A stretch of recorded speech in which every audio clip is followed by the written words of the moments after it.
زندگی میں انسانوں کے شر سے بڑھ کر خوفناک چیز کوئی نہیں ہوتی۔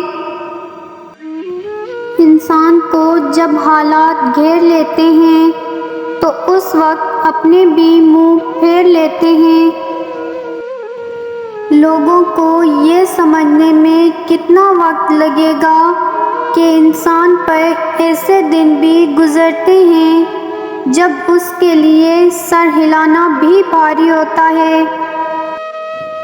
تم اس دنیا میں رہتے نہیں ہو بلکہ تم یہاں سے گزر رہے ہو۔ جن سے بے پناہ محبت ہوتی ہے انہیں اپنے پاس دیکھ کر بھی آپ کو رونا آ جائے گا، کیونکہ پاکیزہ محبت کا ملنا بھی معجزے کے برابر ہے۔ ہمارے معاشرے میں ہزاروں لوگ دلوں میں کسی اور کی محبت رکھ کر میاں بیوی کی زندگی گزار رہے ہیں۔ زندگی میں کچھ دن ایسے بھی آتے ہیں جب سب سے مشکل کام اپنے آپ کو زندہ محسوس کرنا لگتا ہے۔ زندگی اتنی بھی مشکل نہیں ہوتی جتنا ہمارے آس پاس کے لوگ اسے بنا دیتے ہیں۔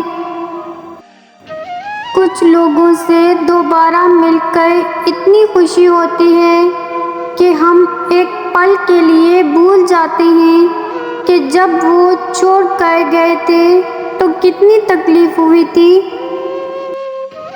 وہ جسے ہمارے لمحے لمحے کی فکر رہتی تھی وہی ہمیں یادوں کے سمندر میں ڈوبنے کو چھوڑ جائے، یہ اذیت ہے۔ حسن صورت میں نہیں سیرت میں ہوتا ہے، یہ کہہ کے لوگ مرتے صورت پہ ہی ہیں۔ اپنی اولاد کی بہترین تربیت کی فکر کرو، سہولتوں کی نہیں۔ پرندے اپنے بچوں کو پرواز کرنا سکھاتے ہیں، گھونسلے بنا کر نہیں دیتے۔ ہمارے ہاں 2% لوگ دھوپ سے سڑتے ہیں جبکہ باقی 98% ایک دوسرے سے۔ کوئی بھی ڈاکٹر وہ ٹانگ سیدھی نہیں کر سکتا جو لوگ دوسروں کے معاملات میں اڑاتے ہیں۔ پتہ ہے الفاظ بھی روتے ہیں کبھی کبھی، لیکن ان کی سسکیاں صرف لکھنے والا ہی سن سکتا ہے، پڑھنے والا نہیں۔ مرنے کی بات کرو تو سب اللہ نہ کرے ایسے بولتے ہیں جیسے ان سے زیادہ اور کسی کو ہماری فکر ہی نہیں۔